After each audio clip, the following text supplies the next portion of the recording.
Olá pessoal, eu sou a psicóloga Lourdes Possato, autora de 10 livros, sou gestalt terapeuta e meu objetivo sempre é levar às pessoas reflexões para que as pessoas sejam assim um pouquinho mais responsáveis por si mesmas e que possam, através dessas reflexões, dessas leituras, dos temas que nós colocamos aqui no nosso canal, poderem amadurecerem emocionalmente falando. Nós temos muitas doenças, nós temos muitos sofrimentos, por falta às vezes de uma reflexão um pouco mais elaborada, porque se tem uma coisa que eu sempre gosto de deixar bem claro, é que aquilo que nós sentimos está relacionado com o que nós pensamos. Antes de continuar o tema, que é a dor é real, mas o sofrimento é opcional, e tem a ver com o meu livro, O Porquê Sofremos Tanto, eu gostaria de dizer que meu e-mail é lourdespossato@uol.com.br. Você pode acessar também as informações de vários temas que eu tenho discorrido, psicografias, enfim, que eu tenho recebido, e mais informações sobre o teor dos livros no lourdespossatoblog.blogspot, ok? Lá você encontra todas as informações e os nossos contatos. Facebook Lourdes Possato. Então vamos lá. Por que nós sofremos tanto com as angústias, com as depressões, com as dores afetivas, com as frustrações e com os traumas? Uma coisa que eu acho que é muito importante deixar claro, segundo a ótica espiritualista reencarnacionista, é que nós não somos vítimas, certo? A cada vida, nós meio que escolhemos, sim, sabe, com algumas exceções de casos, onde os casos são, assim, muito pesados, quase que compulsórios, ok? Mas na maioria das vezes, nós fizemos as escolhas do que nós iríamos vivenciar aqui, dos desafios que nós iríamos vivenciar aqui. Então, nós nascemos no lugar certo, nós temos a família correta, nós temos os certos e, principalmente, os desafios corretos. Então, a gente precisa também compreender que na nossa vida, emocionalmente nós formos, nós lidaremos melhor com os nossos desafios e nós vamos ter um processo de evolução muito mais interessante. Então, vamos lá. Por que a gente sofre tanto? Nós temos, a maioria das vezes, uma ótica dramática e muito mimada de ver a vida. Eu vou citar alguns casos. Alguém da família morre, um ente querido morre. Nós vamos ficar tristes, mas é lógico, faz parte, tá? Agora, existem algumas posturas de revolta, de indignação e principalmente de dependência emocional que causam um sofrimento absurdo. Então, veja, a dor de ter um desencarne de um ente querido. Eu nem vou falar perda, porque nós não temos pessoas. Gente, anota aí, não temos pessoas, não temos posse pelas pessoas, as pessoas são delas mesmas. O que nós temos? Sentimentos pela eternidade. Nós temos sentimentos pelas pessoas, mas nós não possuímos pessoas. Se eu quiser pegar o meu copo aqui de água e jogar fora, amassar, fazer o que eu quiser, se eu pegar minha escrivaninha, botar fogo nela, é meu problema. Agora, eu não posso ter propriedade sobre uma pessoa, isso é ridículo, tá? Então, veja, pessoas vão embora, pessoas morrem, pessoas saem da nossa vida, nós não temos posse sobre as pessoas. Então, a dependência emocional, que é aquele sentimento de que eu dependo daquela pessoa que se foi, faz um mal danado. E tem gente que fica empacada nesse processo de dependência, de dor, de sofrimento por anos. A pessoa já morreu, já enterrou, já desintegrou, já está, às vezes, até encarnada de novo, e a pessoa aqui da família está sofrendo porque ela não aceita, tá? Ela é uma dependente emocional, é aquela que acredita que sem aquela pessoa eu não vivo, ou a pessoa levou o que é meu, ela levou células minhas. Então vamos lá, aceitação, Sair daquela visão mimada e dramática de que o outro é meu. Sair da visão da perspectiva e da ideia de que nós possuímos o outro e que nós controlamos o outro. Entrando um pouco agora na dor afetiva. Não, mas antes eu quero terminar um detalhe que eu acho interessante. A pessoa que fica aqui sofre porque não aceita que o outro morreu. Aí ela enche a paciência do cara que tá lá, porque ela vive aqui chamando, por favor, durma comigo essa noite, venha me ver, precisamos nos encontrar. E ela esquece de desejar o bem para aquela pessoa. Então nós podemos ajudar quem desencarnou, claro, vibrando bem, tá? Vibrando, fique na paz, sabe? Que a espiritualidade dê força, equilíbrio, sabedoria para aquele espírito continuar aprendendo e lidar também com os desafios subsequentes a essa vida aqui, porque a vida continua, né? No outro plano, do outro lado. Então, vamos cuidar da nossa vida, porque quem ficou aqui foi a gente, quem ficou aqui foi você. Então, veja, né? Para com a visão mimada e possessiva e da dependência emocional, porque nenhuma célula foi embora. Nenhum órgão do seu corpo foi afetado porque o outro desencarnou. Para pensar.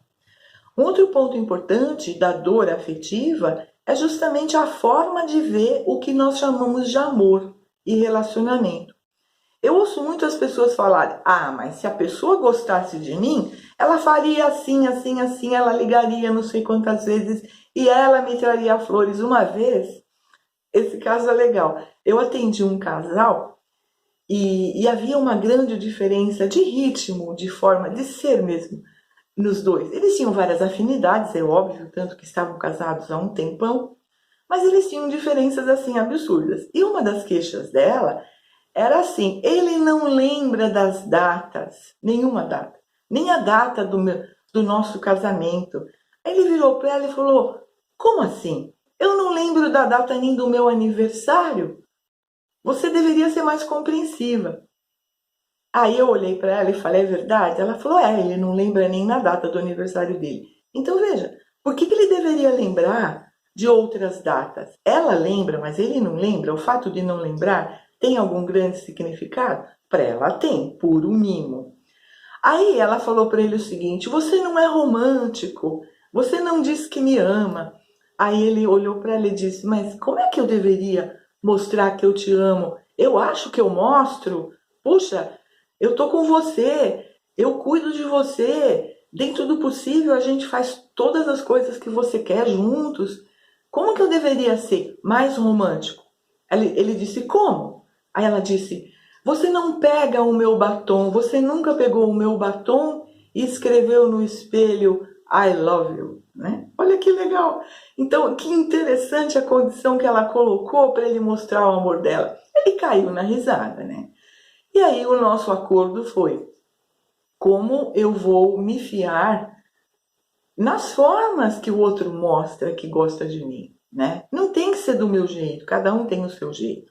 Então, quando você parte da ideia que o outro tem que, pronto, você já está impondo. E isso num relacionamento é péssimo, né? Num outro momento eu quero falar dos diálogos aí corretos entre os cônjuges, né? E nos diversos relacionamentos. Então veja, impor, cobrar, tá errado. Que tal começar a observar como é que eu sinto que o outro gosta de mim? Como é que eu sinto que ele me ama? O que ele faz para mostrar isso? Então essa visão dramática, essa visão mimada, ela causa realmente muito sofrimento. Porque também existe, dentro desse aspecto do sofrimento, uma falta de aceitação absurda do jeito que o outro é, do jeito que a vida é. Então, se a gente parar para reclamar, para olhar hoje, o grande problema das pessoas é a reclamação. Se chove porque chove, se não chove porque não chove, se está calor porque está calor, se está frio porque está frio. Já imaginou se nós tivéssemos controle sobre o tempo? Ia ser uma coisa absurda, né? Cada um ia querer fazer do seu jeito, não iria ter acordo. Por isso que a natureza é sábia, muito sábia. A natureza no nosso corpo é sábia, porque ela é o que ela é. E se você parar para pensar, a natureza sempre ganha. Não interessa o que a sua cabeça pensa, a natureza sempre ganha. Então aqui, natureza, a gente precisa perceber o seguinte: leis naturais. Leis naturais físicas, leis naturais emocionais. Você pensa que o nosso emocional não tem leis? Tem. Por exemplo, essa: a dor é real, o sofrimento é opcional. Como é que eu crio o sofrimento? Quando eu exagero na dose, quando eu crio expectativas, quando eu me sacrifico pra caramba, e aí eu acho que o outro tem que fazer a mesma coisa, e eu vivencio uma frustração imensa. Quando o outro rompeu o relacionamento e eu não aceito de jeito nenhum, e eu insisto, eu encho o saco, eu faço chantagens, eu manipulo. Pensa, gente, quando você manipula, quando você enche a paciência, você está mendigando alguma coisa. Será que mendicância é legal? Ainda mais de amor? Você tem que ficar comigo. Você tem que me amar. Como assim? Você ama qualquer um? Você fica com qualquer pessoa? Ou você escolhe? Porque você acha que o outro não pode escolher? Então, a rejeição é um sofrimento que você mesmo causa. Quando você não aceita que não existe a rejeição. O que existe é a escolha. O outro tem o direito de escolher. Certo? Você também, para pensar. Direitos iguais de escolha, de vida, de vivência, de sentir, de ritmo, certo? Cadê o respeito? Dói, de repente, encerrar um relacionamento quando um dos lados não quer encerrar? Claro que sim.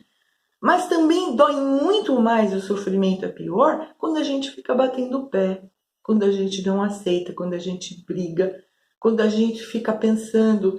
Tem gente que manipula na base do controle. E querer controlar o outro é um dos piores sofrimentos que você também causa. Por quê? Primeiro, porque você não tem controle. Aí você já está indo na contramão da lei natural da vida, tá? Aí você faz uma coisa e você fica pensando que se você fizer assim, o assado, o outro vai fazer não sei o quê. Eu já vi e ouvi, chegou também algumas informações de alguns vídeos aí na internet de terapeutas, o que me espanta muito, ok? Dando formulazinhas de como o pessoal tem que agir. Então você faz assim, ou você faz assado, e aí o outro vai fazer aquilo. Gente, nada mais neurótico, tanto o cliente como esse terapeuta que está dando essa fórmula. Por quê? Porque ela está errada. Em primeiro lugar, está invadindo o livre-arbítrio, isso é manipulação. Tá? Então, como que a gente deve agir? A gente deve agir com um olhar de realidade. Se o outro gosta de mim, ele vai mostrar. De alguma forma, ele mostra do jeito dele, mas ele mostra. Se eu gosto do outro, eu vou mostrar também e a gente se encontra. Na Gestalt terapia, tem uma frase linda que diz: se nós nos encontramos, é lindo. Se não, não há o que fazer. Porque eu não posso ficar forçando barras. Então, o jeito correto de agir é dentro da realidade. O outro age assim. O que eu quero fazer com isso? Quais são as minhas alternativas? Gente, vamos parar com essa coisa de manipular. Que coisa feia.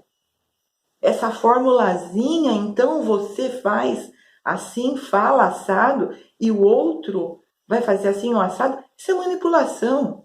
Isso é falta de respeito. E na maioria das vezes não dá certo, ainda bem. Porque existe um troço chamado livre-arbítrio, jeito de ser. Então vamos aprender a lidar com a realidade.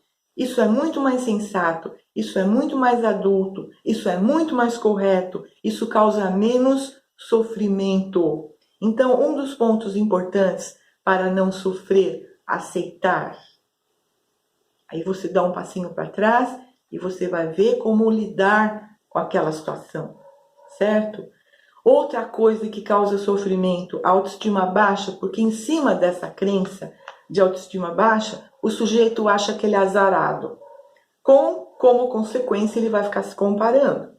Aí ele fala, mas o outro nasceu virado para as estrelas. Eu não. Tudo acontece comigo. Sabe aquela coisa da vítima? Tudo acontece comigo. Por que comigo? Como assim? Será que você é o único cara do planeta que existe coisas que acontecem com você? Abrange um pouco o olhar, olha em volta. Eu não estou falando para você se conformar, tá? Mas abrange um pouco o olhar e para olhar você e seja solidário, tá? A solidariedade, a compaixão é um dos principais pontos importantes que a gente precisa ter. Eu não vou pegar o sofrimento do outro porque é dele. Vê, gente, não dá para importar. Eu sofro para você, deixa que eu sofro. Eu vou tomar um remédio para você. Já viram isso? Não dá certo. É impossível, a natureza não permite. Então, veja, eu não posso pegar o sofrimento do outro, mas eu posso estar do lado, eu posso dar um abraço, eu posso, no mínimo, perguntar: posso te ajudar? Ou eu posso dizer: fico à disposição, se você precisar, estou aqui. E aí o outro vem pedir. Você não se mete no karma alheio. Você não dá uma de Jesus Cristo, certo? Que só tem um. A gente não é Jesus ainda. Então vamos ser um pouquinho mais humildes. O que é humilde? Trabalhar com a realidade. Isso eu sei muito, isso eu não sei nada. Isso eu posso, isso eu não posso. Isso eu quero, isso eu não quero. Trabalhar com essa realidade é um ponto muito importante dentro do equilíbrio emocional. Para pensar. Então, baixando a nossa visão mimada da vida e a nossa ótica vitimista, você vai sair do sofrimento de achar que você é azarado e vai parar de se comparar com as pessoas. Gente, a comparação é permitida só quando ela é realista. O meu cabelo é mais curto do que da minha cliente X. Verdade? Agora, eu não posso dizer que só porque aquela pessoa tem um cabelo mais comprido, ela é mais bem-sucedida, ela é mais bonita, ela vai ter mais sorte na vida. Para, isso é besteira. Então, a comparação, para variar quando ela é feita, ela sempre coloca você para baixo. Repara, você se inferioriza. E por quê? Porque você já traz um conceito de inferioridade. Tá? E isso é crença negativa que algum dia você absorveu. Então, aqui eu aconselharia grandiosamente que você lesse o livro Em Busca da Cura Emocional, o Equilíbrio Emocional, tá? Para você entender esse lance das crenças. Quanta coisa nós absorvemos sobre nós mesmos e não é verdade. Não existe inferioridade, não existe superioridade, existem condições diferentes. O fulano tem mais dinheiro que eu, o fulano é mais alto que eu, ou eu moro num lugar mais arborizado, mais, sei lá, livre de poluição do que ele. Verdade, mas isso não significa que eu estou no céu. Até porque esse negócio de bem-estar e mal-estar é a gente que cria, ok? Dependendo da nossa maturidade, dependendo de como a gente reage às condições da vida. Aliás, a palavra reação não é boa, o correto é ação, né? Eu preciso olhar, aí eu sinto, faço a minha conexão interna. O que eu quero fazer? Como eu me sinto com isso? Já falei isso em vários vídeos. Como eu me sinto com isso? O que eu posso, o que eu quero fazer com relação a isso? Apesar disso, apesar dessa pessoa ser assim, apesar disso que está acontecendo, você sempre vai ter uma ação. E o correto é sempre a ação e não a reação, para você não correr o risco de ser inconveniente, insensato e depois se arrepender das suas impulsividades. O que mais que a gente pode dizer, né, sobre os nossos sofrimentos? É quando a gente realmente nega a vida, quando a gente nega os nossos desafios e a gente quer nos enganar, né? Isso na realidade é uma bela autossabotagem. Então eu aconselho autoconhecimento para que você consiga se perceber melhor, entender as crenças que você traz desde a sua infância, enfim. Entender como que você cria os seus problemas entender como lidar com a vida, com os desafios, conforme as coisas se apresentam. Perceber limites, essa é uma das coisas mais sábias, tá? Perceber limites até onde você vai, até onde você termina o seu espaço de ação, para que você não dê uma de controlador. Então, ser controlador, ser perfeccionista, querer tomar conta de tudo, né? Ser o reclamador, o espírito justiceiro, isso só traz pressão, cobrança, que vai virar uma ansiedade lascada, que vai gerar um estresse, que vai gerar crise, vai gerar pânico e vai gerar problemas psicossomáticos. E você pode ler aí o livro Ansiedade sob Controle, que explica bem o processo. Gente, é isso. Gostaria que você refletisse para diminuir o seu sofrimento, para você sair do vitimismo, para você sair da ótica dramática que você tem perante a vida. E vamos nos olhar como seres de luz. Somos seres de luz, em experiência num corpo físico. Então tudo vale a pena. Estamos aprendendo, estamos evoluindo. Valorize isso, valorize a sua natureza. Você é muito bom, você é único, você é maravilhoso. Reconheça isso, ok? Para que você comece a trabalhar autoconfiança. Fico à disposição para críticas, para elogios, para sugestão de temas, para perguntas, ok? Grande abraço para vocês, fiquem na paz. Até o próximo vídeo. Namastê!